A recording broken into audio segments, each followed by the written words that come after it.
200-500 વીઘા જમીન હોય ને ત્યાં તો અભિમાન કરવા માંડીએ, 2-3 ફેક્ટરી હાલતી હોય ને ત્યાં તો ધરતી ઉપર આપણો પગ ટકતો ન હોય, 25-30 હજાર કરોડના આસામી થાય ત્યાં તો કોઈને જવાબ ન દે. પણ અખિલ બ્રહ્માંડ નાયક પરમાત્માની સામે આપણે છીએ શું?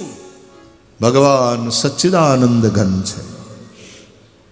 અને શું કરે છે શ્રી કૃષ્ણ? એટલે વિશ્વોત્પત્યાદિ હેતવે, ભગવાન વિશ્વની ઉત્પત્તિ, સ્થિતિ અને લયના હેતુ છે.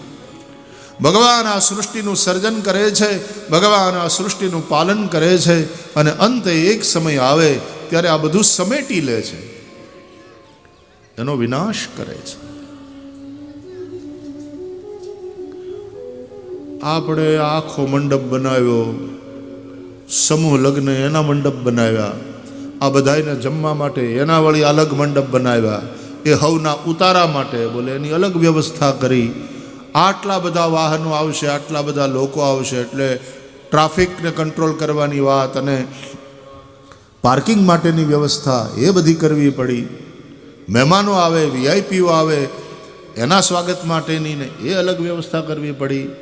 આજે મહાનુભાવો આવવાના છે એટલે એના માટેની તૈયારીમાં પ્રશાસનના આ બધા મિત્રો લાગી ગયા. આ બધું કરવું પડે ને. આટલા મંડપ બનાવ્યા પછી 7-8 દિવસ આપણે આ ઉત્સવ ચાલશે. જેવું 5 તારીખે બધું પૂરું થશે એટલે બધું સમેટી લેવાનું, માંડવા ઉતારી લેવાના, આ સ્ટેજ, આ માઇક, લાઇટવાળા એને લાઇટનું બધો સામાન કાઢીને વયા જાય, માઇકવાળા એને માઇકનો સામાન લઈને વયા જાય, ખુરશી સોફાવાળા એનું બધું લઈને વયા જાય, અને પાછી અહીં ચોખ્ખા એકદમ ચોખ્ખા ખેતર. હવે આપણે માણસો જો આવી લીલા કરતા હોઈએ, પહેલાં બનાવીએ, પછી એની અંદર માલીએ અને પછી પાછું બધું સમેટી લઈએ, તો આ તો આપણો બાપ છે. એ અનંત અનંત બ્રહ્માંડની રચના કરે અને એનું સંચાલન કરે.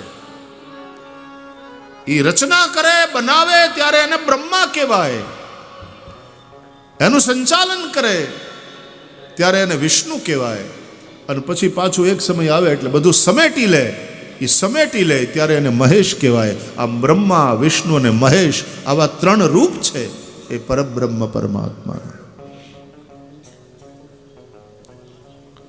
સચ્ચિદાનંદ રૂપાય વિશ્વોત્પત્યાદિ હેતવે. આપણે જે દ્વારકાધીશને પ્રણામ કરીએ છીએ એ કોઈ સાધારણ મનુષ્ય નથી. એ માત્ર દ્વારકાનો રાજા નથી, એ અખિલ કોટી બ્રહ્માંડ નાયક છે. અનંત અનંત બ્રહ્માંડોનો રચયિતા, એ બધું ચલાવનારો.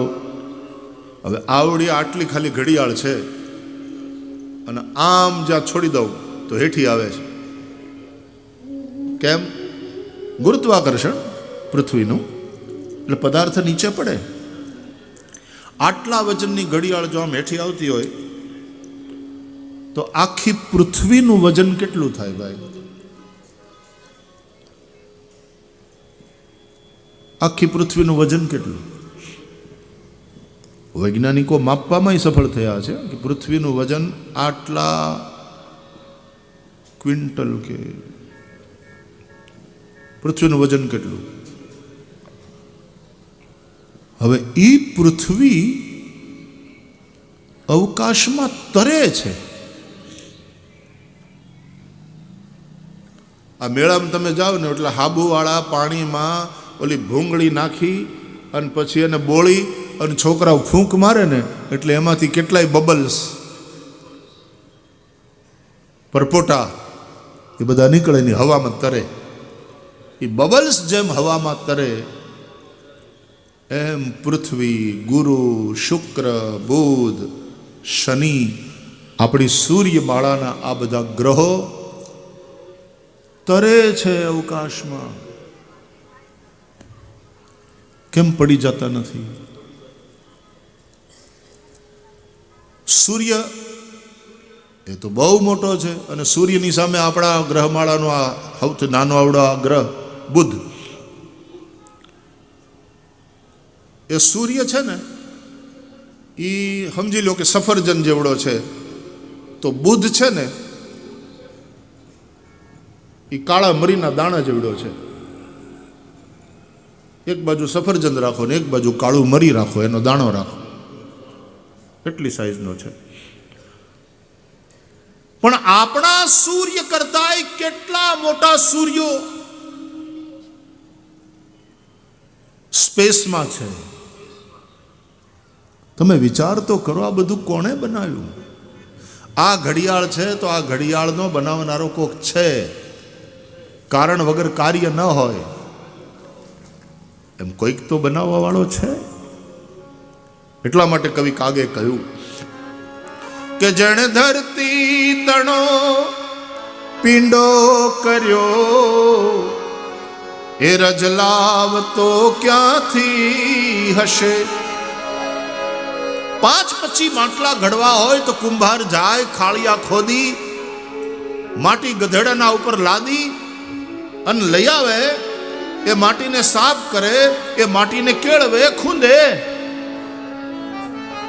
અને પછી માટલા બનાવે. ત્યારે આટલા ગ્રહો જેણે બનાવ્યા એ બધા તો માટીના પિંડા જ છે. ક્યાંક કોક ઠેકાણે ગેસ, કેટલા પ્લાનેટ્સ બન્યા છે, ગ્રહો બન્યા છે. એનું રો મટીરિયલ એ ઓલો કુંભાર, ભગવાન રૂપી કુંભાર ક્યાંથી લાવ્યો? એ ક્યાં ખાળિયા ખોદીને લાવ્યો હશે? એ કયા ગધેડા ઉપર લાદીને આવ્યો હશે? જણે પૃથ્વી તણો પિંડો કર્યો, એ રજલાવ તો ક્યાંથી હશે. અને જગચાક ફેરવનાર એ કુંભાર બેઠો ક્યાં હશે. જગચાક ફેરવનાર એ કુંભાર બેઠો ક્યાં હશે. થોડું ઘણું તો આપણે ભણ્યા જ છીએ ને હવ નિશાળમાં, કે આ બધું સૂર્યની આજુબાજુ ફરે છે. આવા તો આપણા સૂર્યમાળાની જે આ રચના છે, સોલર સિસ્ટમ, એવી કેટલી સોલર સિસ્ટમ આકાશ ગંગામાં છે, દૂધ ગંગા, મિલ્કી વે, અને એવી તો કેટલી દૂધ ગંગાઓ બ્રહ્માંડમાં હશે. અને પાછું બધું ફરે છે આમ ચકડી ભમ. આ કૃષ્ણનો રાસ છે ને એ સતત ચાલી રહ્યો છે વાલા. કૃષ્ણ વચ્ચે છે ને એની આજુબાજુ ગોપીઓ રાહડા લે છે.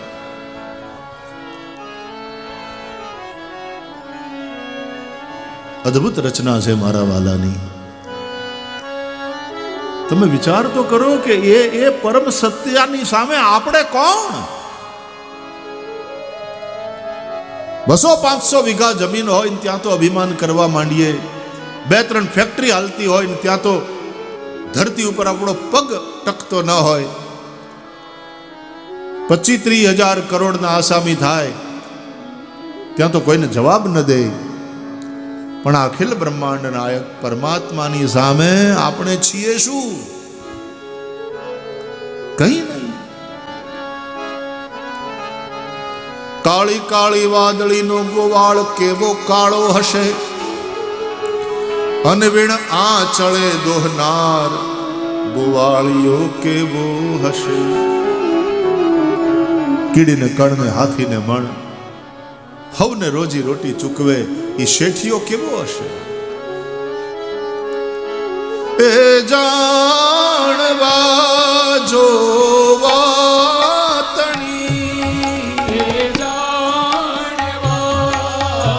જોવા તણી, એ જાણવા જોવા તણી, એ જાણવા જોવા તણી. દિલ ઝંખના જાગી રહી, દિલ ઝંખના જાગી રહી, દિલ ઝંખના જાગી રહી, દિલ ઝંખના જાગી રહી, પણ બ્રહ્માંડમાં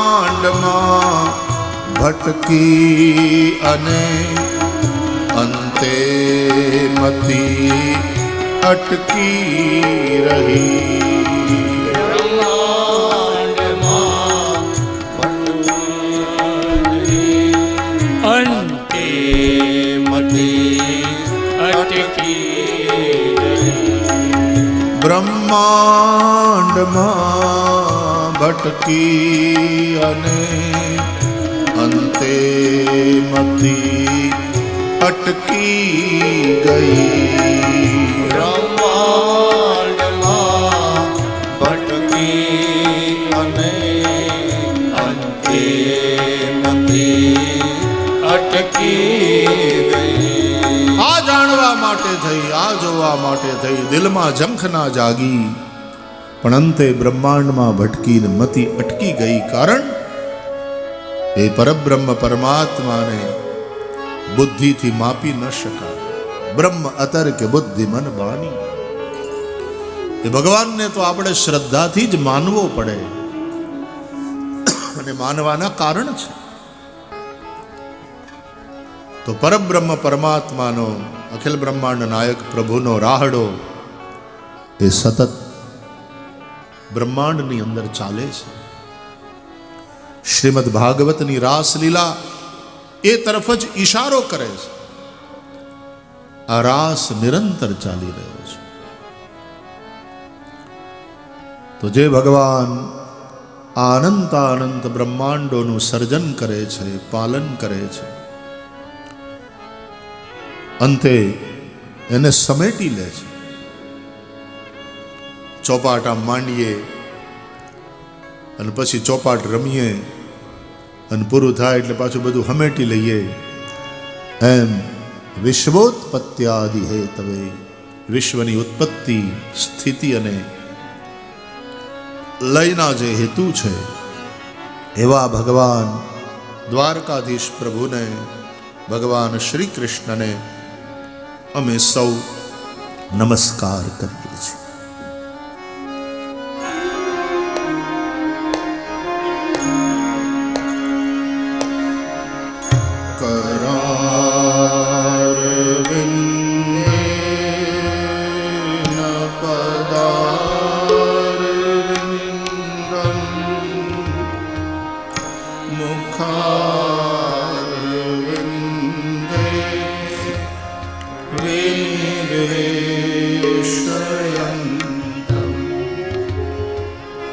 वटस्य पत्रस्य पुटे शयानं बालं मुकुन्दं मनसा स्मरामि.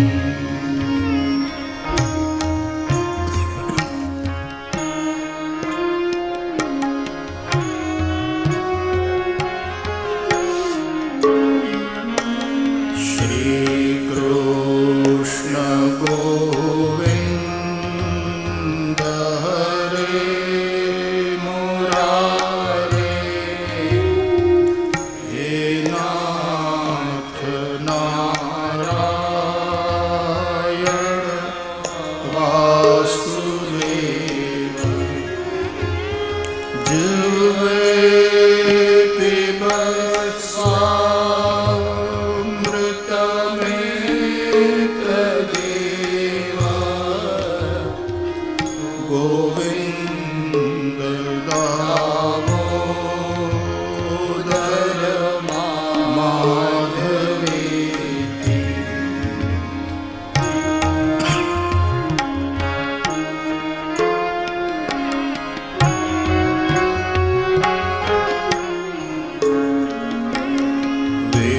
क्रेतु कामा किल गोपकन्या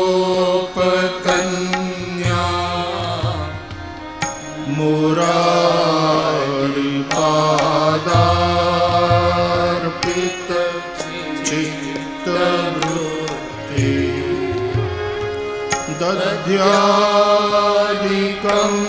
मोहवशाद् गोचर गोविन्द दामोदर माधवेति।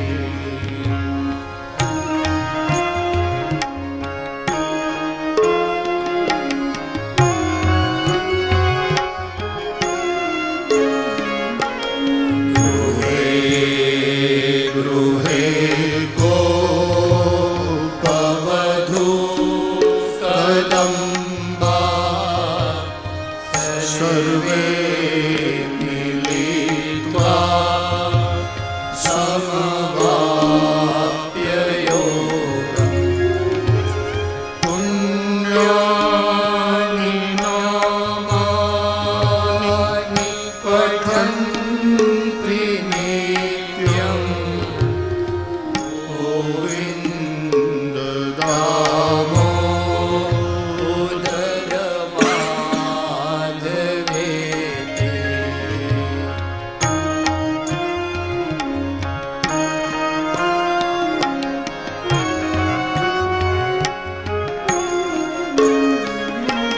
सुखं शयाना निलये निजेते नामानि विष्णो प्रवदन्ति मर्त्या ते निश्चितं तन्मयतां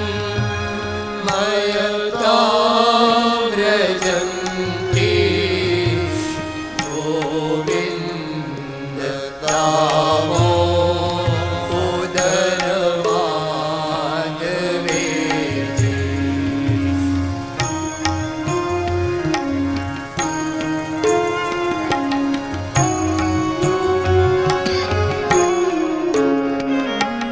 चिरवे सदैवं भज सुन्दराणि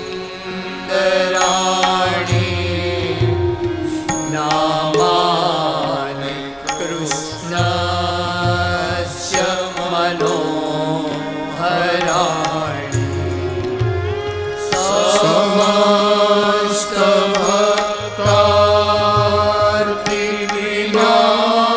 समस्तभक्तार्तिविनाशनानि गोविन्द दामोदर माधवेति।